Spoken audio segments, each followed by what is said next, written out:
नमस्कार, मी तृप्ती देसाई।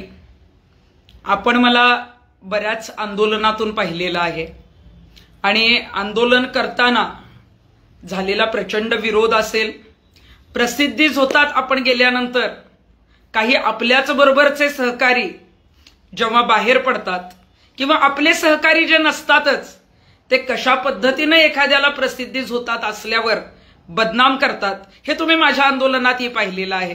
मी आज ज्या गोष्टीसाठी लाईव्ह आलेली आहे, लाईव्ह यावंसं वाटलं कारण प्रवाह ज्याच्या बरोबर जात असतो त्याबरोबर सगळेच असतात। मनोज जरांगे पाटील यांनी जेव्हा आंदोलन सुरू केलं, ते जेव्हा प्रसिद्धीच होतात आलं, तेव्हा त्यांच्याजवळ कसं पोहोचता येईल, त्यांच्याबरोबर माझा फोटो निघेल का, मी त्यांच्या कानात जाऊन बोलू का, त्यांच्या स्टेजवर मला कसं सोडलं जाईल, किंवा एखाद्या त्यांच्या सहकार्यांना फोन करून मला त्यांना काहीतरी सांगायचंय, मराठा समाजाच्या कल्याणाचं बोलायचंय म्हणून त्यांच्याबरोबर फोटो काढायचा, जवळीक साधायची आणि वेळ आली की त्यांच्याबरोबरच आपण पाठिंबा देत राहिलो, त्यांचे सहकारी राहिलो तर त्यांना फक्त प्रसिद्धी मिळत जाईल, आपण मात्र चर्चेत राहणार नाही। आणि मग आपण चर्चेत राहणार नाही, चर्चेत कसं यायचं? तर मग ज्या व्यक्तीने आपल्यावर विश्वास ठेवला, ज्या व्यक्तीला आपण पाठिंबा द्यायला गेलो, ज्या व्यक्तीच्या चळवळीच्या विचारांबरोबर जेव्हा सरकार होतं, सरकारचं शिष्टमंडळ दर 2 दिवसाला येत होतं, राज्यात मराठा समाजाच्या आरक्षणाच्या आंदोलनाशिवाय टीव्हीवर असेल, चौकात असेल, सोसायटीत असेल, अगदी प्रत्येक लहान मुलाच्या तोंडात सुद्धा तोच विषय होता, तेव्हा मात्र त्या आंदोलकाचा जो आहे तो जय जयकार करायचा, त्याला जे आहे ते माझ्या कसे जवळचे आहेत हे सांगण्याचा प्रयत्न करायचा। आपण तर त्यांच्या स्टेजवर दररोज कधीच असायचं नाही। मला सगळ्यात पहिला मराठा समाजाच्या तरुणांना या लाईव्ह व्हिडिओच्या माध्यमातून हेच सांगायचंय की आपली एकी कुठेही जी आहे ती तुटू देऊ नका। फार मोठा डाव जो आहे तो आता इलेक्शनमुळे पुढे साधला जाणार आहे। ज्या जरांगे पाटीलांनी भल्या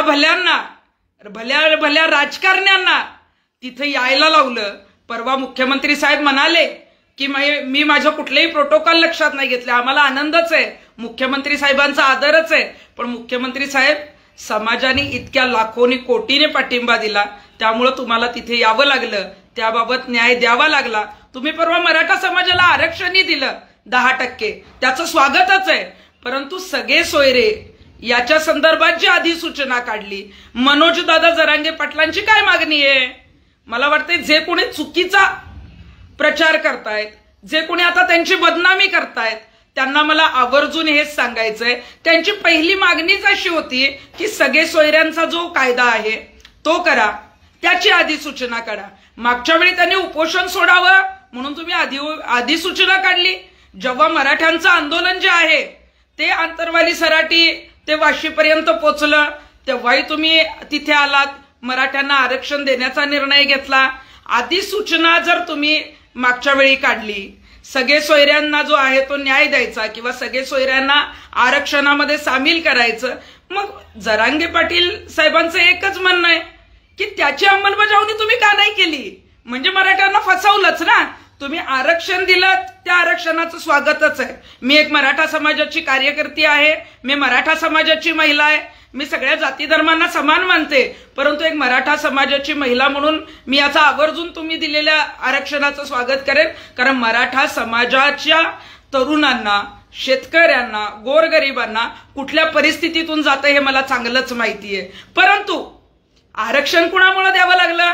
मनोज जरांगे पाटलांच्या आंदोलनामुळे द्यावं लागलं।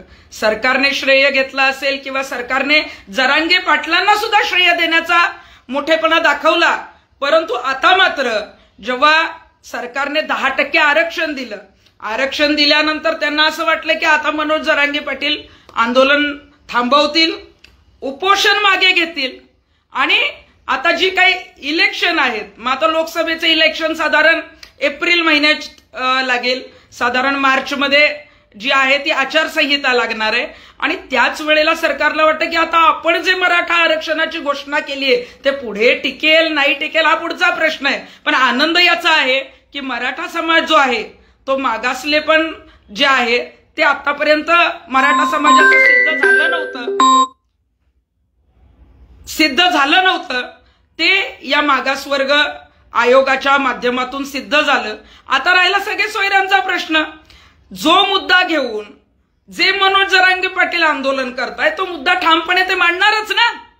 तुम्ही तो कायदा केला नाही म्हणून ते काय तुमच्याच विरोधात आहेत, मुद्दाम कोणाचा तरी सल्ला घेतायत, कुठल्या तरी पक्षाला बांधले गेले किंवा कुठला तरी पक्ष त्यांना मागून सपोर्ट करतोय, मग कुठला तरी पक्ष मागून सपोर्ट करतोय, तर मग समोरच तो आला असता ना मतदान घेण्यासाठी.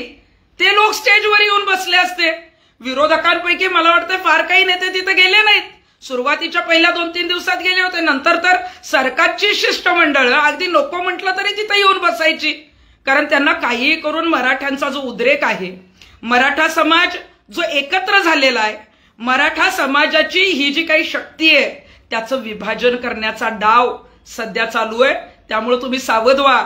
मराठा समाजाच्या तरुणांना, महिलांना आणि सगळ्यांनाच आव्हान मी एवढं करेन की आता इलेक्शन असल्यामुळं निश्चितच मराठ्यांची जी चळवळ आहे ती मोडीत काढायचा प्रयत्न होणार. ज्यांनी नेतृत्व केलं, ज्या जरांगे पाटील साहेबांचं तुम्ही जेसीबीने स्वागत केलं, म्हणजे त्याच्यावरूनही काही लोक बोलले. कोणीतरी शिवसेनेच्या उपनेते आहेत ज्या मराठा समाजाच्या नाहीत पण मराठा समाजाविषयी फार द्वेष त्यांना आहे. त्या म्हटल्या की जेसीबीने स्वागत केल्यावर कुठे आर्थिक मागासले पण असतं का आणि या समाजाला आरक्षण दिलं पाहिजे. मराठा समाजाचं मन फार मोठं आहे. ज्यांनी नेतृत्व केलं त्यांचा सत्कार, त्यांचा स्वागत हे फार मोठ्या प्रमाणात आतापर्यंत केलेला इतिहास मराठ्यांचा आहे. आणि मला आपल्याला आवर्जून सांगायचंय की सरकारमधील अनेक मंत्री शिष्टमंडळात आले. कुठली महिला नेता जरांगे पाटील साहेबांच्या स्टेजवर आली मला एवढं तुम्ही कमेंट करून सांगावं. जे आता उच्च पदस्थ आहे, उच्च पदस्थ जी आहे ती मराठा समाजाची महिला कुठेच नाहीये. मग आज तुम्ही मराठा समाजाच्या अगदी तुम्ही महिला आयोगाच्या अध्यक्ष बघा किंवा तुम्ही अगदी काही मोठ्या पदावर असलेल्या प्रदेशाध्यक्ष नेत्या बघा किंवा अनेक महिला जर तुम्ही बघितल्या, काही आमदार महिला मराठा समाजाच्या असतील, त्या कोणी स्टेजवर आल्या का नाही मला माहित नाही.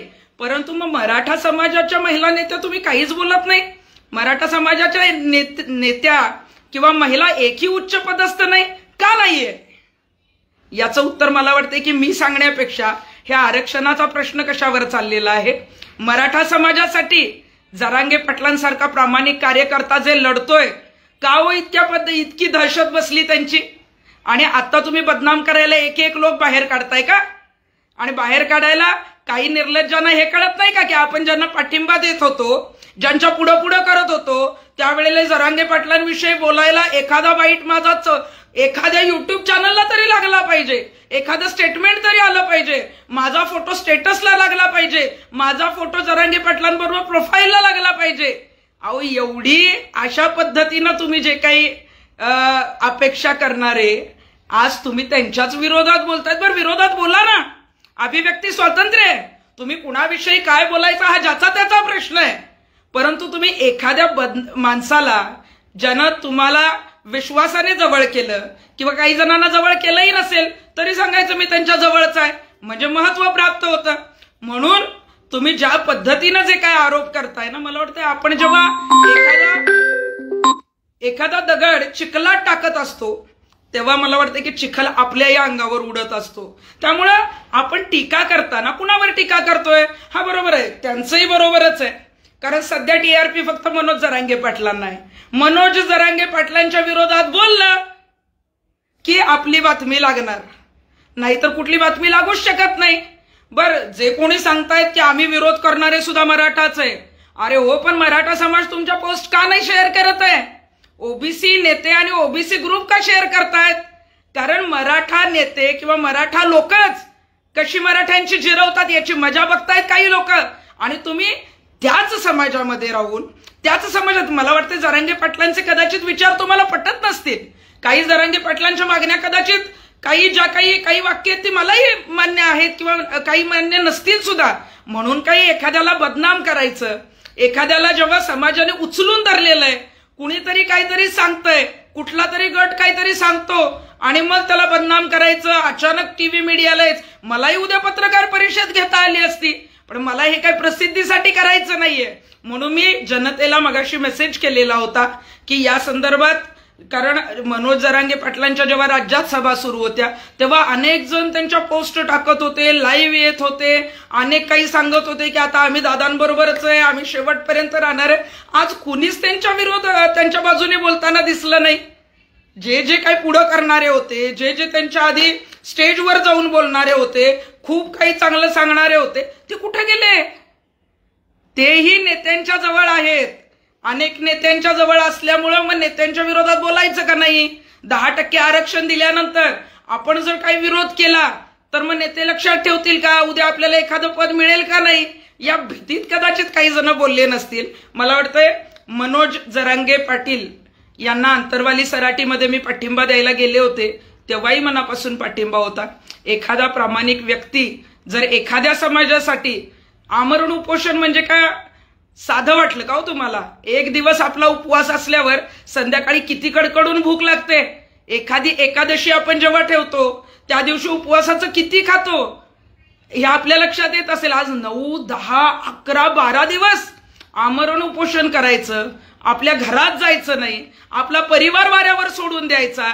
जनता लाखोच्या संख्येने ज्या व्यक्तीला उचलून धरते ती व्यक्ती सांगते की मला जनतेसाठी लढायचंय, मला समाजासाठी लढायचंय, काही झालं तर समाजासाठी होऊ दे. हा, काही गोष्टी त्यांच्या बोलण्यात चुकत असतील ना, मध्यंतरी शिव्या देण्याचा एखादा व्हिडिओ आला होता, ठीक आहे, तो चुकीचा आहे, ते मान्यच आहे, कदाचित तेही मान्य करतील. म्हणून काही ते पूर्ण चुकीचेच झाले, त्यांना विलनच ठरवायचं, मग हे असे नेते होतात का? अहो, कित्येक मंत्री शिवराळ भाषा वापरतात, आता सुद्धा भाषणांमध्ये वापरतात, आई बहिणीवर बोलतात. तेव्हा काय होतं? तेव्हा ते तुमच्याबरोबर युतीमध्ये असतात म्हणून त्या शेअर नाही करायच्या. जेव्हा तुम्ही दुसऱ्या पक्षात जाता आणि त्यांचे विरोधक होता तेव्हा तुम्हीच त्यांच्यात शेअर करता. आता आपण बघितलं असेल काही पक्ष फुटलेले आहेत. जेव्हा हे त्यांच्याच पक्षात होते तेव्हा पक्षप्रमुख असतील, पक्षाचे अध्यक्ष त्यांची बाजू घ्यायचे, आणि आता जेव्हा पक्ष फोडून गेलेत तेव्हा मात्र त्यांच्यावर आरोप करतात. अहो, तुमच्याकडे सगळे अधिकार होते ना, एखाद्याने चुकी केली होती मग तो आपला माणूस का असे ना, कायद्यानुसार त्याला शिक्षा होणं गरजेचंच होतं. तेव्हा तुम्ही सांभाळलं. मला राजकारण्यांविषयी किंवा राजकारणाविषयी जास्त बोलायचं नाहीये, पण इलेक्शन जवळ आल्यामुळं आता मराठा समाजाचं आंदोलन जर आणखी पेटलं, रास्ता रोको आंदोलन जर झालं, किंवा सातत्यानं हे आंदोलन जर पुढे चालू ठेवलं, किंवा मनोज जरांगे पाटील यांच्यासारखं जे नेतृत्व आहे जे मागे न हटणार आहे. काही जण कोणीतरी काहीतरी म्हणत असतील की ते ब्लँकेटमध्ये मोबाईल बघतात, बघू दे ना, काय प्रॉब्लेम आहे तुम्हाला? तुम्ही नाही बघत का? ते जे काय आंदोलन त्यांनी केलं, अहो सगळं जे काय ते मीडियाच्या समोर केलंय, जे झोपलेले असल्यानंतर बघत असतील. तुमच्या मोबाईलवर बघितला का? तुमचा मोबाईल उडून घेतला का? तुम्ही काय बघताय ते बघतायत का? ते अजिबात नाही. अभिव्यक्ती स्वातंत्र्याचा जसं तुम्हाला बोलण्याचा अधिकार आहे ना, तसं व्यक्ती स्वातंत्र्य त्यांनी काय करावं काय नाही हा ज्याचा त्याचा प्रश्न आहे. आणि समाजासाठी मला असं वाटतं की मराठा समाजाला पुन्हा अशा पद्धतीनं प्रामाणिकपणे नेतृत्व करणारं जे नेतृत्व लाभलेलं आहे ते यापुढं मिळणं कठीण आहे. आत्ता जर ही जी काही चळवळ मोडीत काढण्याचा प्रयत्न आहे, जरांगे पाटलांना बदनाम करण्याचा प्रयत्न जर यशस्वी झाला ना, तर मला वाटतंय की मराठ्यांचं आंदोलन, मराठ्यांची चळवळ ही मोडीत निघू शकते. म्हणून मला आपल्याला मराठा समाजाच्या सगळ्याच लोकांना सांगायचंय, काही गोष्टी त्यांच्या चुकत असतील ना, कदाचित त्या तुम्हालाही आवडल्या नसतील, मलाही आवडल्या नसतील, म्हणून काय आपण त्यांना चुकीचं पूर्ण ठरवायचं? त्यांनी जे केलं, त्यांनी ज्या पद्धतीनं आंदोलन उभं केलं, आज 10% का असेना आरक्षण सरकारला द्यावं लागलं, जे देता आलं नव्हतं इतक्या वर्ष. त्यांना मागासवर्ग आयोगाला कामाला लावायला लागलं.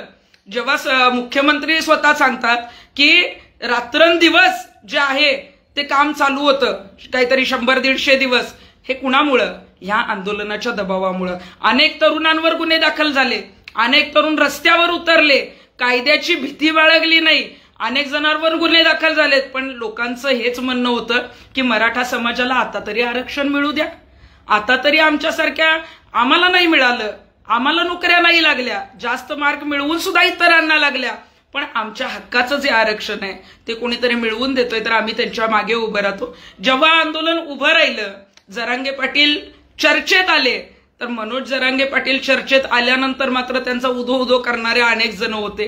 मला वाटते कदाचित आता आरक्षण मिळाल्यानंतर जेव्हा सगळे सोयऱ्यांच्या अधिसूचनेचा मुद्दा त्यांनी घेतला, मी आपल्याला सगळ्यात पहिला तर हे सांगेन की तुम्ही जे लाईव्ह बघताय, जे लोक विरोध करतायत ना, त्यांची नावं मी अजिबातच घेणार नाही. ज्यांची पात्रताच नाही, ज्यांची मला वाटतं ज्यांच्याविषयी बोलायचं, मी सगळ्यात पहिला तर सांगेन की काल कोणीतरी एक महाशय आहेत ज्यांनी पत्रकार परिषद घेतली, त्यांनी बरेच काही आरोप मनोज जरांगेंवर केलेत. मी त्या व्यक्तीला ओळखत नाही. जरांगे पाटलांचे ते किती सहकारी आहेत मला माहित नाही. एक व्हिडिओ क्लिप फिरतोय की ज्याच्यावर ते स्टेजवर त्यांना सांगतायत संत तुकाराम महाराजांची शपथ देत आहेत, एवढंच दिसतोय. सहकारी म्हणजे कोण असतो? सहकारी म्हणजे आपल्याबरोबर सातत्याने राहणारा, आपल्या चळवळीत आपली सावली बनून असणारा, असे खूप कमी सहकारी असतात. आपण सगळे पाठिंबा देणारे, आपण सगळे समर्थक आहे. समर्थक आणि सहकारी याच्यात फार मोठा फरक आहे. एखादा समर्थक बदलू शकतो ना, परंतु सहकारी बदलणं याचा अर्थ आपण जे काही काम करतोय याच्यात एखाद्याला जर प्रसिद्धी मिळत असेल तर ती प्रसिद्धी त्याला विरोध केल्यावर आपल्याकडे लक्ष केंद्रित होईल. अशा पद्धतीनं असं काहीतरी प्रेझेंट करायचं, कुणाला तरी जाऊन भेटायचं. मी काही गोष्टी बाकीच्या बोलणार नाही. कोणी त्यांना सपोर्ट केला असेल नाही केला मला माहित नाही, त्यांना बोलण्याचा अधिकार आहे.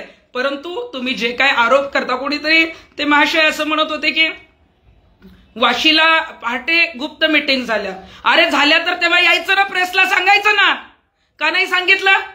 तुम्ही त्यांचे सहकारी होता ना, तुम्ही त्यांच्या बरोबर होता ना, ते जर गुप्त मीटिंग घेतायत, चुकीचं करतायत, तर तुम्ही का नाही सांगितलं? म्हणजे गुप्त मीटिंग जरी झाली तरी ती मराठा समाजाच्या चांगल्या कारणासाठी होती, म्हणून तुम्ही त्यांच्या बरोबर होता. आता फक्त काहीतरी बोलायचं म्हणून जर विरोध करणार असाल, त्यांची बदनामी करणार असाल, तर मला वाटतं की मराठा समाज हा त्यांच्या बरोबर आहे. मराठा समाज हा आतापर्यंत प्रामाणिक नेतृत्वाबरोबर राहिलेला आहे. मराठा समाज जो आपल्यासाठी सर्व काही त्याग करतो, त्याच्यासाठी त्याला उचलून धरणारा मराठा समाज आहे. एक कोणीतरी महिला आहे, आता आपण त्या महिलेवर येऊ. मी अजिबात नाव घेणार नाही. आणि सगळ्यात पहिला तर मी आपल्याला सांगते की मी जेव्हा आंदोलन करत होते शनी शिंगणापूरचं, इंदुरीकरांच्या विरोधात काही मी भूमिका मांडलेल्या होत्या किंवा माझं कुठलंही आंदोलन असेल, त्यावेळेला हीच महिला आमच्या विरोधात बोलायची. आमची ओळख ना पाळक काही नाही. तृप्ती देसाईंच्या विरोधात यायचं, तृप्ती देसाईंना शिव्या द्यायच्या, कारण तृप्ती देसाईंना टीआरपी होता. आणि मग काहीतरी बोलायचं, आणि मग तृप्ती देसाई ज्या आहेत त्या माझ्याविषयी का नाही बोलल्या, माझं नाव त्यांच्या तोंडातून का नाही आलं? अरे तुम्ही काय बोलताय? तुमची शिवराळ भाषा. आज आम्ही सुद्धा तुम्ही जे बोलला ना ते बोलताय तर छत्रपतींचे संस्कार आहेत आमच्यावर. मी मराठा आहे, परंतु आम्हाला छत्रपतींनी मर्यादा बाळगायलाही शिकवलेलं आहे. आम्हाला छत्रपती शिवरायांनी आम्हाला जे संस्कार दिलेत ना, तुम्ही म्हणताय की जरांगे पाटील जर खरोखरच छत्रपती शिवरायांचे मावळे असतील, मराठे असतील, तर त्यांनी माफी मागितली पाहिजे होती. अरे तुम्ही कधी जरांगे पाटलांची माफी मागणार आहे? तुम्ही जरांगे पाटलांना जे जे शब्द वापरताय ना, मी ते काही म्हणणार नाही तुम्ही जे काय बोललाय, कारण ते सगळं चुकीचं बोललेला. तुम्ही अरे तुरे बोलताय, कुणाचं तुंतुणं म्हणताय, तुम्ही जे आहे ते काहीतरी घाणेरडे आरोप करताय, एकदम खालच्या पातळीवर बोलताय. म्हणजे तुम्ही बोललेलं चालतं, आणि तुम्ही बोलल्यावर एखादं कोणीतरी मग मराठा समाजाने काहीतरी कमेंट केली की मग मराठा समाज असा असतो का? मराठा समाज तसा कधीच नाहीये. मराठा समाज विनाकारण कुणावर आरोप करत नाही. कदाचित काही वेळेला त्यांना काही गोष्टी माहीत नसतील. इंदुरीकर प्रकरणात तर मराठा समाजाने मला प्रचंड ट्रोल केलेलं होतं. मी कधीही कुणाविषयी चुकीची कमेंट वापरली नाही, कारण मला छत्रपती शिवरायांचे संस्कार आहेत. मी कधीही कुठल्या खालच्या पातळीला गेले नाही. आपण जेव्हा कुणाकडून तरी आदर किंवा आपल्याला सन्मान मिळावा असं व्यक्त करतो ना भावना, तर आपणही त्या पद्धतीनं बोलणं गरजेचं आहे. बरं, जी महिला आमच्याविषयी तर बोललीच. एखादं कसं असतं, एखाद्याचा बिझनेस असतो आणि तो बिझनेस असा असतो, त्यांच्याकडे जे मीडियामध्ये चर्चेत आहेत ते ग्राहक टीव्हीवर बघितले जातात. मग त्यांच्या बाबतीत आपण मग ठरवून काहीतरी बोलायचं. मग जो सातत्यानं चर्चेत असतो, 1-2 युट्यूब चॅनलला आपल्या बातम्या येतीलच ना. अशा पद्धतीनं मध्यंतरी काहीतरी उपमुख्यमंत्री अजितदादा पवारांना एवढी शिवराळ भाषा वापरली होती, इतक्या घाणेरड्या कमेंट केल्या होत्या आणि मग त्यांच्याच एका समर्थकांनी जेव्हा सोशल मीडियावर उपमुख्यमंत्र्यांची बदनामी केली म्हणून या महिलेला अटक झाली तेव्हा मात्र रडून रडून व्हिडिओ त्यांनी केले. अरे मग रडायचं कारण काय? छत्रपती शिवरायांनी रडायला नाही शिकवलं, लढायला शिकवलंय.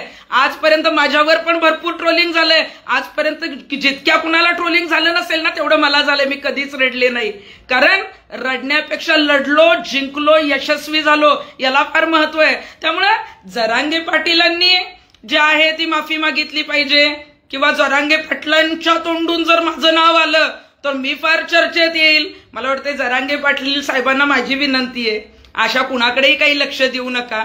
तुम्ही लढवय्ये आहात, तुम्ही काम करताय, तुम्ही पुढे जाताय, तुमची चळवळ पुढे जातीये. त्यामुळे आता इलेक्शन जवळ आलंय, डाव साधला जाणार आहे.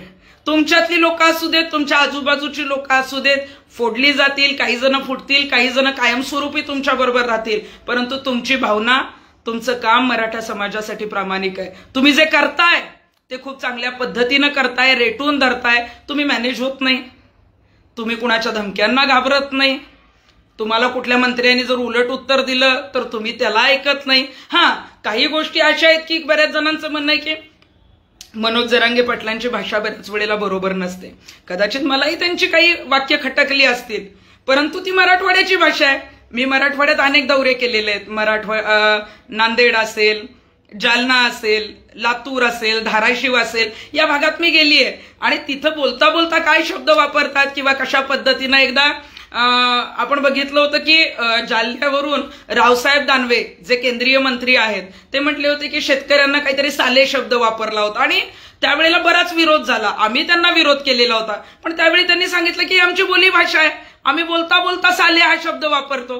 त्यामुळं मनोज जरांगे पाटलांकडून काही शब्द जर चुकीचे आले असते तर कदाचित मराठवाड्यात काही बोली भाषेत जे काही शब्द वापरले जातात, दररोज तिथं जी भाषा आहे त्या पद्धतीनं वापरले जात असतील. एखादा शब्द तुम्हाला आवडणार नाही, द्या ना सोडून.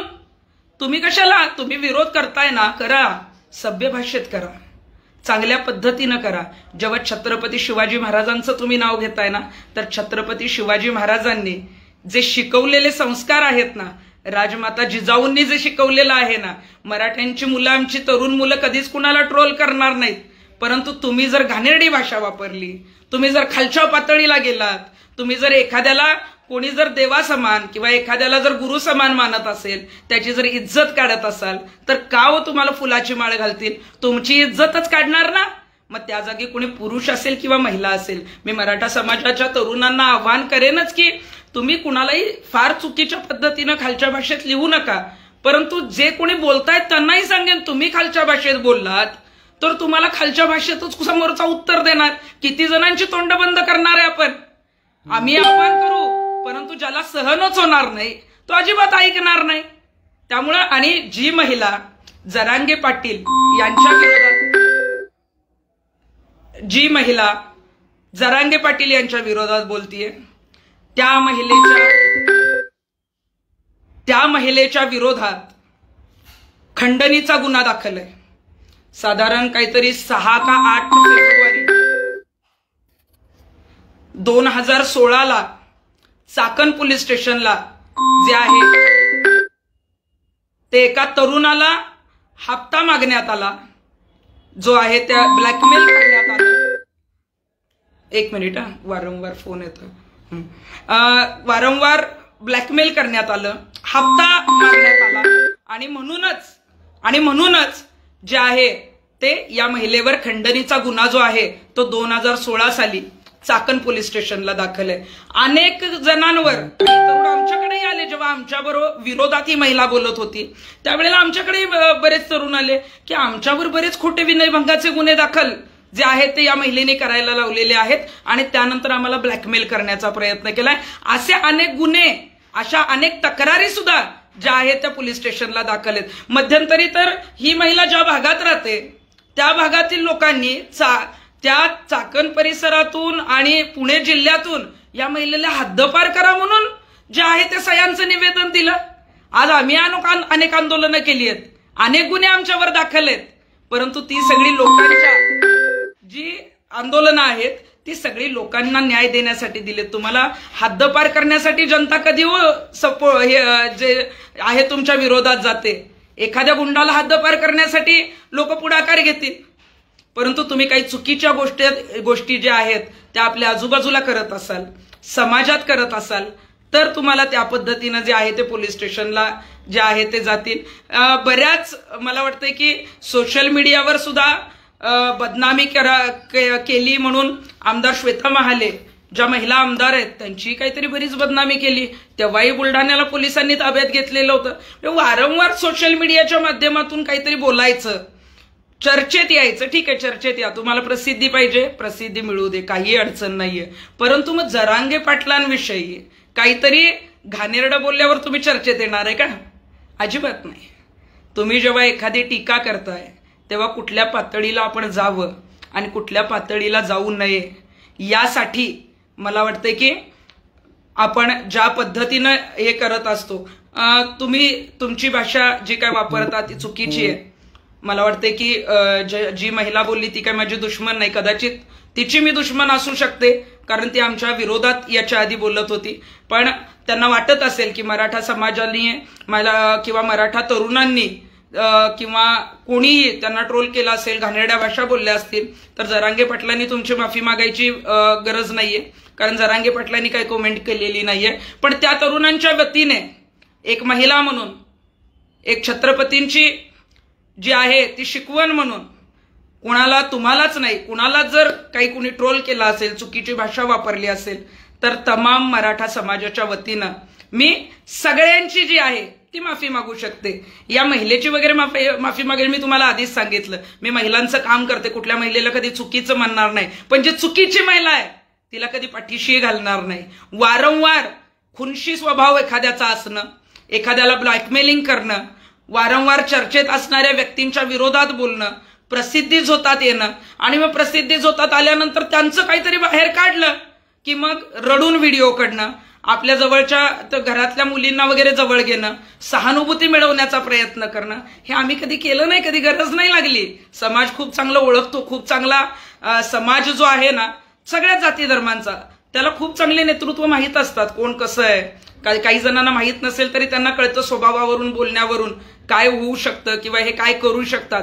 त्यामुळे मला वाटतंय की जरांगे पाटील यांची चळवळ मोडीत काढण्याचा प्रयत्न काही लोकांच्या मार्फत कोणीतरी करतंय.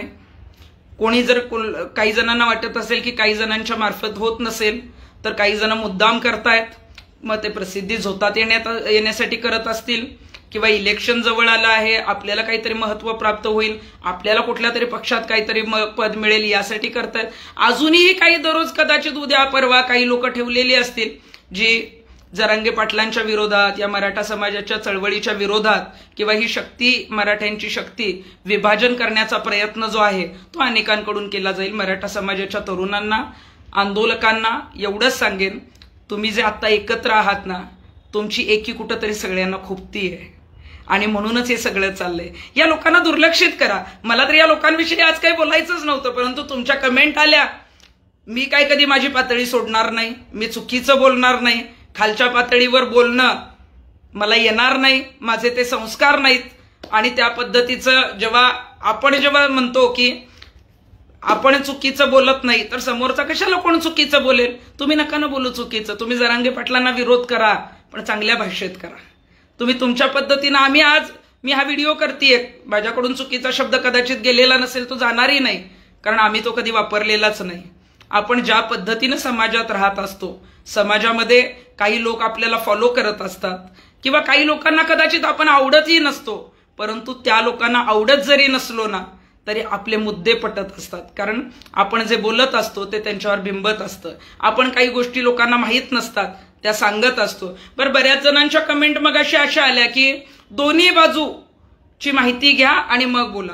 मग मी काय जरांगेंचीच बाजू घेतेय अशातला भाग नाही, पण मी जरांगेंची बाजू घेणार, कारण गेले 5 महिने महाराष्ट्रामध्ये जी व्यक्ती सरकारला वेठीस धरते, सरकारला रस्त्यावर उतरायला भाग पडते, मराठा आरक्षणासाठी विशेष अधिवेशन घ्यायला भाग पडते, वाशीला मुख्यमंत्र्यांना येऊन निर्णय द्यावा लागतो, मुख्यमंत्र्यांना सुद्धा आंतरवाली सराटीच्या स्टेजवर यावं लागतं आणि त्या व्यक्तीने जे काही आंदोलन उभं केलं, त्यांच्या मागे लाखोंचा करोडोंचा जनसमुदाय उभा केला, त्या व्यक्तीला बदनाम करणं सोपं आहे. जेव्हा आंदोलन उभं केलं जातं, जेव्हा ही चळवळ उभी केली जाते, तेव्हा गावागावात फिरावं लागलं, तेव्हा लाखोंची संख्येने जे आहेत ती लोक त्यांच्या मागे उभे राहिले. आता एक जण कोणीतरी येतील आणि मीडिया सुद्धा जरांगेंच्या विरोधात कोणीतरी बोलतंय ना, काहीतरी हातामध्ये लागतंय ना, तर मग ते दाखवलं जाईल. मला वाटतं जरांगेंना काळी मात्र फरक पडणार नाही, अजिबात पडणार नाही. कारण त्यांची चळवळ प्रामाणिक आहे, त्यांचे मुद्दे स्पष्ट आहेत. कदाचित सगळे सोयऱ्यांची अधिसूचनेची अंमलबजावणीसाठी उद्या मीही माझा पाठिंबा आहे, परंतु कदाचित सगळ्याच गोष्टी मला पटत असतील असं नाही. म्हणून काय जरांगेंना मी बदनाम करायचं आणि प्रसिद्धीत यायचं आणि मला कोणाचा तरी फोन आला पाहिजे, त्याची आम्हाला गरज नाहीये. आणि मला वाटतं मराठ्यांना ही गरज कधीच लागत नाही. मराठा समाज हा स्वतंत्र विचारांचा आहे. मराठा समाज हा जो आहे तो राजमाता जिजाऊंनी दिलेल्या, छत्रपतींना जे संस्कार दिले त्या संस्कारांचा सुद्धा आहे. तेवढाच आक्रमक आहे, तेवढाच संयमी आहे आणि तेवढाच जो आहे तो आपल्या अंगावर जर कोणी हात उगारला तर त्याला जे आहे तो उत्तर देणारा सुद्धा आहे. त्यामुळे आपण कसे वागतोय ते बघा. मराठा समाजातील तरुणांना काहीतरी वेगळं फोडण्याचा किंवा तो जर प्रयत्न असेल, काही जण फुटतील सुद्धा, पण म्हणून काही चळवळ संपत नसते. आमच्या आंदोलनाला तेच केलं गेलं. बरेच जण फोडण्याचा प्रयत्न केला, बदनाम करण्याचा प्रयत्न केला, माझ्यावर हल्ले केले गेले, आम्हाला बऱ्याच काही आमिष दाखवली गेली, कुठेही माघार नाही घेतलं. त्यामुळे आमची आंदोलनं यशस्वी झाली. जरांगे पाटील यांचं आंदोलन तसंच आहे. त्यांनी कुठेही माघार घेतलेली नाही, कुठेही जी आहे ती तडजोड केलेली नाही. काही आरोप असतील ते मोगम कुणीतरी केलेत, त्यांना बोलायचा अधिकार आहे, परंतु हे आरोप सिद्ध करणंही गरजेचं आहे. आणि मग त्यावेळेला तुम्ही त्यांच्याबरोबर होता, तर तुम्ही त्यावेळेला पत्रकार परिषद का नाही घेतली? हा मुद्दा मला वाटतोय तो महत्वाचा वाटतोय. बाकी जास्त काही कुणाला महत्व देण्याची गरज नाही. आंदोलन जे आहे ते मंत्रिमंडळातील सहकारी जे मुख्यमंत्र्यांचे आहेत ते सुद्धा आंतरवाली सराटीत येत होते. सगळ्यांचीच मागणी आहे की अधिसूचना काढली तर त्याची अंमलबजावणी का केली नाही? मग मराठ्यांना इलेक्शनच्या तोंडावर जे आहे ते फक्त 10% आरक्षण दिलं गेलंय का? ओबीसीतून आरक्षण का दिलं गेलं नाही? मग ओबीसी नेत्यांचंच ऐकलं गेलं का? मराठा समाजाचं काहीच ऐकलं गेलं नाही का? ही मराठा समाजातील सगळ्यांना पडलेला हा प्रश्न आहे. मी एक त्यातली कार्यकर्ती किंवा त्यातलं एक घटक किंवा एक मला वाटतंय की मी एक सर्वसाधारण महिला म्हणून मी सांगते की हे कुठंतरी लोकांना वाटतंय की ज्यासाठी मग हे सगळं केलं गेलं ते हातामध्ये का नाही पडलं?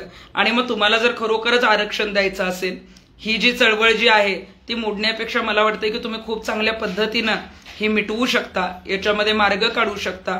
आणि उगीच कुणाला तरी धारेवर धरायचंय, कोणाला तरी रस्त्यावर उतरवायचंय, असं काही जरांगे पाटलांचं मला कुठलं इंटेन्शन दिसत नाही. मी मगाशीही सांगितलं, बरेच जण म्हटले की त्यांची शिवराळ भाषा, काही गोष्टी चुकीच्या आहेत. मला वाटतं की ठीक आहे, काही चुकीच्या गोष्टी आहेत त्याविषयी त्यांनी माफी मागितलेली आहे, किंवा काही गोष्टी चुकीच्या त्यांच्या तोंडून निघाल्या म्हणजे काय ते चुकीचे आहेत अशातला भाग नाही. माणूस आहे, चुकतो, कोणी बऱ्याच जणांकडून चुका होतात. म्हणून पण मराठा समाज हा मोठ्या प्रमाणावर त्यांच्याबरोबर आहे. मराठ्यांची एकी ही कायमस्वरूपी असली पाहिजे. आणि म्हणूनच आज लाईव्ह करण्याचं कारणच हे होतं की जे कोणी विरोध करतायत ना, मला वाटते त्यांना महत्व देण्याची गरज नाही. मराठा समाजातीलच कोणी असतील तर मला वाटते मराठा समाजाची चळवळ मोडण्याचं काम मराठ्यांनीच केलं असा इतिहास कुठेही लिहिला नाही पाहिजे. त्यासाठी तुम्ही एकत्र असला तर असे कितीही 100 आपण म्हणतो ना, जरांगे पाटलांबरोबर प्रसिद्धीच्या झोतात अनेक जण होते.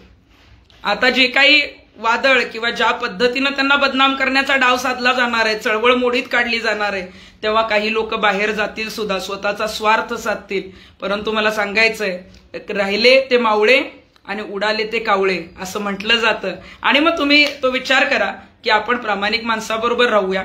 आपण प्रामाणिकपणे जे काही आंदोलन करतायत त्यांच्याबरोबर जर आपण एकत्र राहिलो तर मला वाटतं एकीचं बळ आणि यशस्वी जे आहे ते सत्य होत असतं. आपण हेही ऐकलेलं असेल की सत्य जे आहे ते समजायला उशीर लागतो, तोपर्यंत खोटं गावभर हिंडून आलेलं असतं. आजची परिस्थिती तीच आहे.